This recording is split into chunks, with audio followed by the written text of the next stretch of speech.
말씀 보시겠습니다. 사사기 9장 12절에서 13절 말씀입니다. 제가 봉독해드립니다. 나무들이 또 포도나무에게 이르되 너는 와서 우리 위에 왕이 되라 하매 포도나무가 그들에게 이르되 하나님과 사람을 기쁘게 하는 내 포도주를 내가 어찌 버리고 가서 나무들 위에 우쭐대려 한지라. 아멘. 왕이 없는 시대에 아비멜렉이 왕이 되었다고 하는 것은 하나님 앞에 교만하고 자만하고 오만한 일이었다는 것입니다. 예수님을 믿는다는 것은 모든 주도권과 왕권을 우리 주님 앞에 드린다는 것입니다. 예수님을 믿는 사람들은 자기 몸도 자기 것이 아니다. 자기의 시간도 자기의 것이 아니다. 모든 것이 주님의 것이온데 하나님의 뜻대로 합당히 우리에게 주신 것들을 사용하려고 하면 어떻게 되는가? 늘 말씀을 듣고 주님 앞에 나와서 조율되어져야 합니다. 치아를 교정하려면 우리 마음대로 할 수 없는 것과 같이 병원에 가면 치과 선생님에게 치아 교정을 받는 것과 같습니다. 말씀을 듣고 헤아려서 어떻게 하는 것이 하나님께 합당한 삶인가? 본문에 등장하는 포도나무 또 위에 구절에 있었던 감람나무와 무화과나무는 모두가 다 예수님을 믿는 백성들을 상징합니다. 감람나무는 하나님과 사람을 영화롭게 하는 존재다. 거듭난 사람들을 얘기하는 겁니다. 무화과나무는 하나님의 백성들을 얘기하는 것인데 나의 단 것과 나의 아름다운 열매다. 이렇게 이야기하고 있습니다. 또 오늘 본문에 보니까 포도나무가 하나님과 사람을 기쁘게 하는 내 포도주 이렇게 써 있어요. 그러니까 예수님을 믿는 사람들은 하나님을 기쁘고 사람을 기쁘게 하는 자리에 서야 된다는 것입니다. 로마서 14장 18절 말씀 보니까 이로써 그리스도를 섬기는 자는 하나님을 기쁘시게 하며 사람에게 칭찬을 받느니라 이렇게 써 있습니다. 예수님을 믿는 사람들은 하나님을 기쁘시게 하는 자리, 포도나무가 이야기한 것과 같이 하나님과 사람을 기쁘게 하는 이렇게 써 있어요. 하나님을 기쁘게 하는 자리, 또 그래서 사람들에게 칭찬받는 자리에 서야 됩니다. 초대교회 성도들은 날마다 성전에 모여서 말씀을 배우고 찬양하고 하나님을 찬미하니까 사람들에게 칭찬받아서 날마다 구원받는 자의 숫자가 늘어났다. 이렇게 기록하고 있습니다. 그래서 포도나무는 이스라엘 백성들을 의미한다는 것입니다.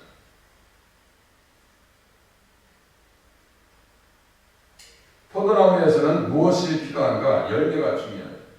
열매가 있어야 돼요. 열매를 통해서 포도주가 생산되어지고 포도주 이렇게 본문에 있는 것과 같이 포도주는 하나님과 사람을 기쁘게 한다. 이렇게 써 있어요. 예수님은 말씀하십니다. 나는 참 포도나무요 너희는 가지라. 나는 포도나무요 너희는 가지라.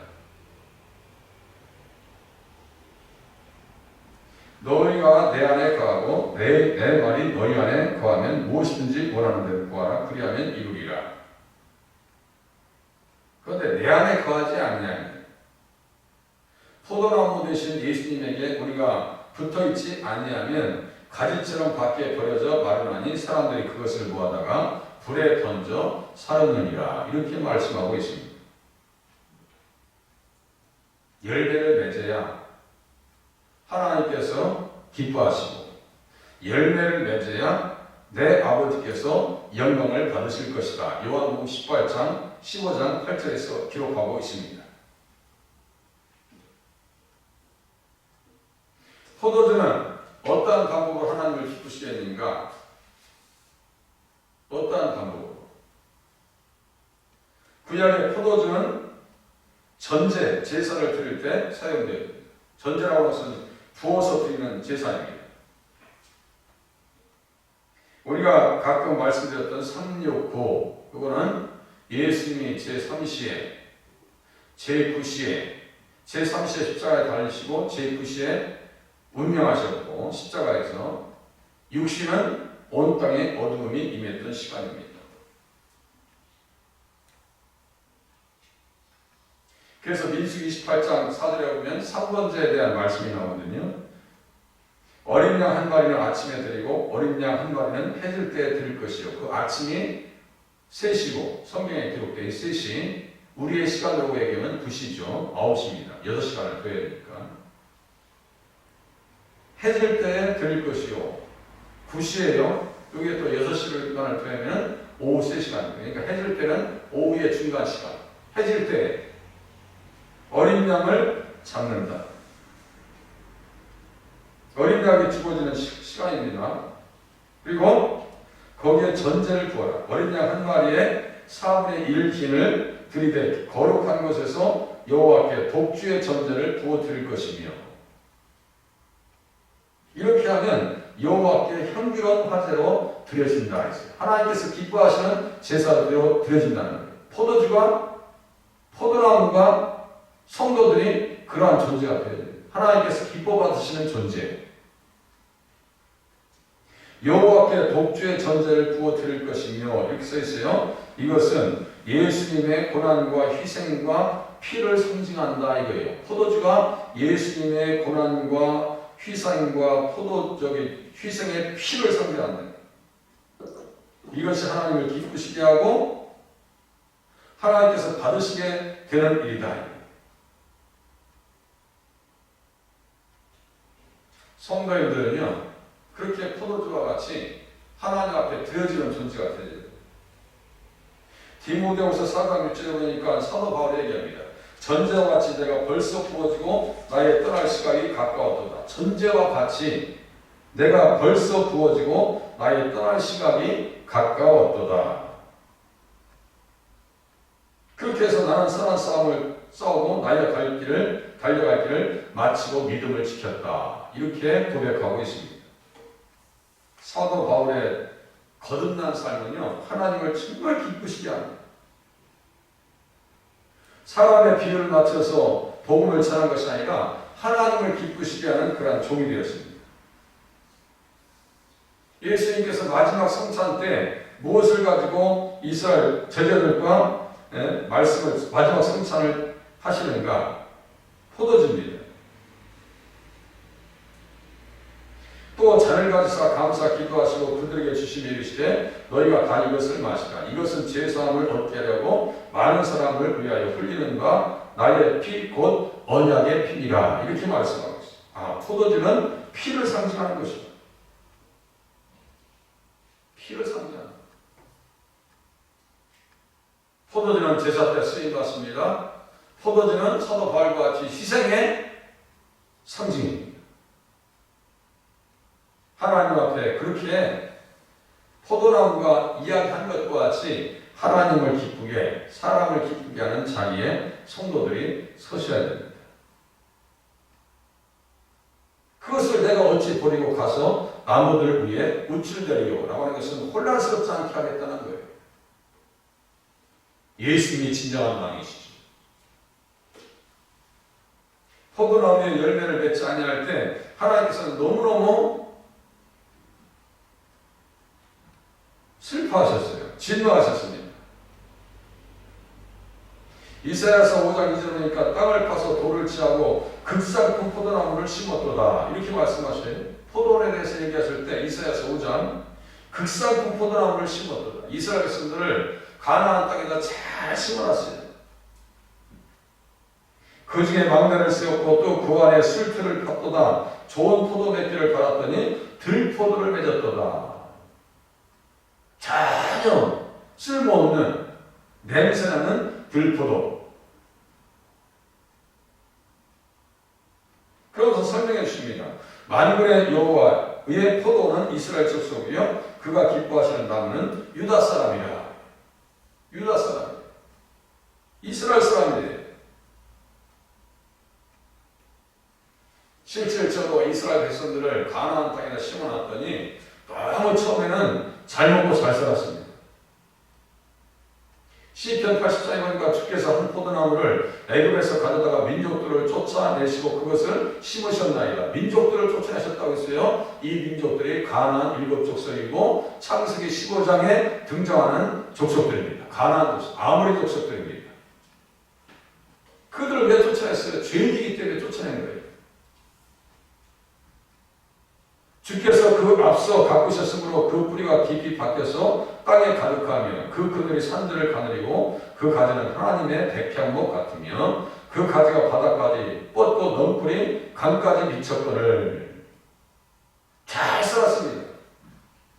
그런데 들포도 맺히니까요. 주께서 이렇게 써있어요. 주께서 시편 80장 12절 주께서 어찌하여 그 나무를 허시사 길을 지나가는 모든 이들이 그것을 따게 하셨나이까. 습속의 멧돼지들이 상이하며 들짐승들이 먹나이다. 이렇게 말씀하고 있습니다.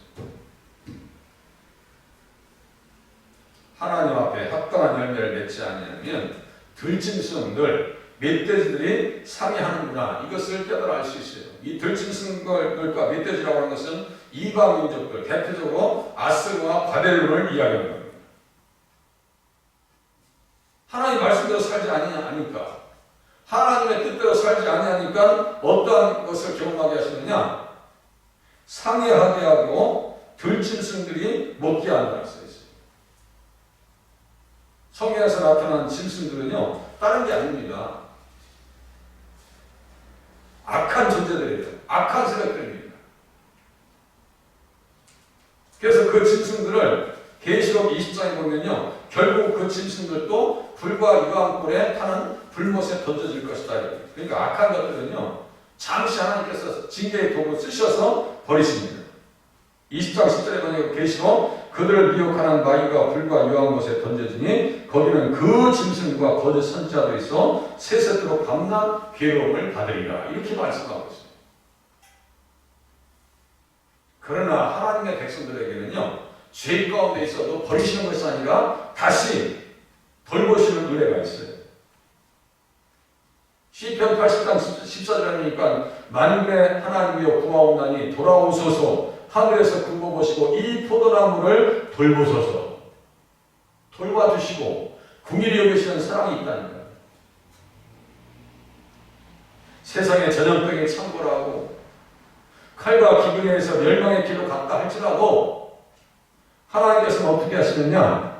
돌보시는 은혜가 있다라고 시편 80장에 기록하고 있습니다. 다윗이 기록한 거예요. 주의 오른손으로 심으신 줄기요 이스라엘 백성들이여 주를 위하여 힘있게 하신 가지니이다. 우리는 주님의 가지예요. 포도나무의 가지라니까요. 그것이 불타고 배임을 당하며 주의 면촉으로 말미암아 멸망하오니 주의 오른쪽에 있는 자 곧 주를 위하여 힘있게 하신 인자에게 주의 손을 얹으소서. 주의 손을 얹어 주시옵소서. 하나님, 주의 오른손으로 나를 안수하여 주시고 치료하시고 회복시켜 주시고 이 어려운 상황을 극복하게 도와주시옵소서.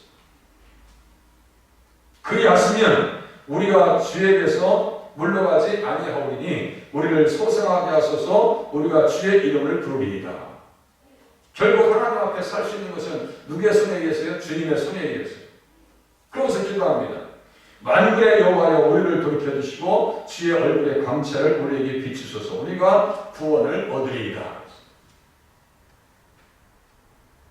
주의 얼굴의 광채를 우리에게 비추소서. 이게 뭘까요? 복음의 광채입니다. 그리스도를 아는 빛이에요. 고린도후서 4장에 써 있습니다. 이게 복음이라. 하나님의 영광을 아는 빛입니다. 이게. 하나님이여 우리를 돌이키시고 주의 얼굴빛을 비추사 우리가 구원을 얻게 하소서. 코로나 상황에서도 구원받게 하시고 경제적 위기적 상황에서도 구원받게 하시고 육신적으로 연약함에서도 구원받는 자리에 서게 하여 주시옵소서. 그렇게 해서 다시 회복되어짐을 통해서 이 땅이 또 교회가 하나님을 기쁘시게 하고 사람을 기쁘게 하는 자리에 서실 수 있기를 위해서 기도하시는 새벽이 되시기를 바랍니다. 기도하겠습니다.